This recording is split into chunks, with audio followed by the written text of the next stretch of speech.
1990 G Wagon, done in the way of the 1985-86 service vehicle that was supporting the Rodman's Racing Porsche 959s as they were competing the Paris Dakar, and that's why I guess that's my passion.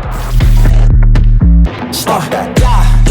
I hear him chat to the noise, move too quick, can't stop for the talking. I hear him chat with the boys, not so tough, but let's keep walking.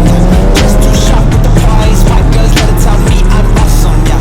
Hot like fire on the pan, if you wanna touch my please use caution. Cold like 0 degrees, I'm out the cage, gotta let out the beast. Revolutionary, gotta let out the streets. Locked in a cage, I'ma let out the wake up, get out the sheets. We came for one man, forget my peace. You take the west, I'll take on the east. I'ma put him in the cage, never let out the I hear him chat to the noise, move too quick, can't stop for the talking.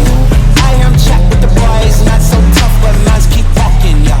Just too sharp with the boys, white girls, let her tell me I'm awesome, yeah.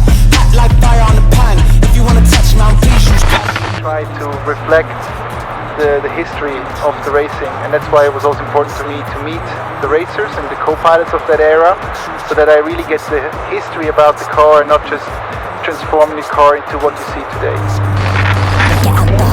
Yeah, I hear him